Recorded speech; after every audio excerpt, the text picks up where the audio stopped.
One of the reasons emotions have been difficult to talk about and have been actually rejected for quite a while by scientists is because as John Rady, who by the way is a neurobiologist, who I think is far more impressive than being astrophysicist, by the way, in terms of technical difficulties.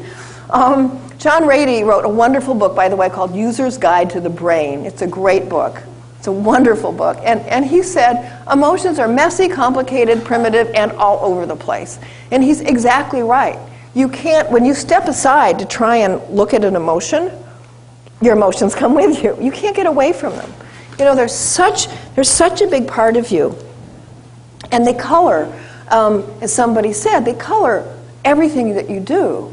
And because of that, emotions have been extremely controversial. Fear, we're going to talk about fear at length, so I won't go into it. Fear, anger, and happiness, very much accepted by biologists who argue that, of course, animals have emotions and can experience them. They will argue that they have those emotions and that something of their experience is very much like ours. However, briefly going to talk about three more controversial emotions before we talk about the big three, fear, anger, and happiness. And those are jealousy, sympathy, and guilt. It's also a very important emotion. It's extremely primal. It's hard to imagine how animals who have to make decisions in life, at least consciously, or what I argue is consciously, wouldn't feel fear. Fear is the emotion that saves your butt. Fear is the emotion that keeps you alive.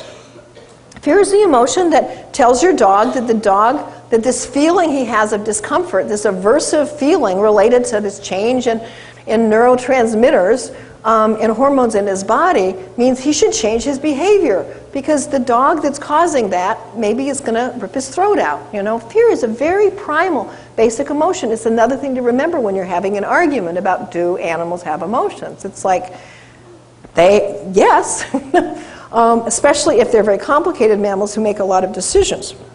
So, this amygdala, I mentioned that little almond-shaped structure in the brain. It's not actually orange in your brain, but that little almond-shaped structure is the center of fear, such that you can put an electrode in the right spot in the amygdala of a cat, and you can introduce a baby tiny little mouse into the cage, and the cat will be terrified, absolutely terrified of it, just terrified.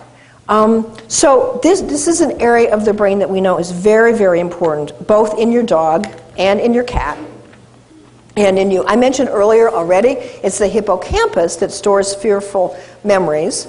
It receives instant feedback from the amygdala, and then it stores these things. And this is the baggage that we all carry around with us. This is what's related to people who have been traumatized or conditioned, and you know, a lot of it's not as dramatic as trauma. A lot of us are unconsciously, we change our behavior because you hear a song. You know, have you ever just all of a sudden gotten in a bad mood and you didn't know why? That's very often probably related to something happened that triggered your hippocampus. That's unconsciously signaling the rest of your brain something's very not okay. 4 dogs. Lassie, mouth open. Luke, mouth open. Pip, mouth open. Whoopsie! Stress yawn from Pippi. Now, I have asked Lassie to go around, intact female, to sit beside Psycho Bitch Misty, who basically, look at her, I don't want to, please God, don't make me go there. Tongue flick.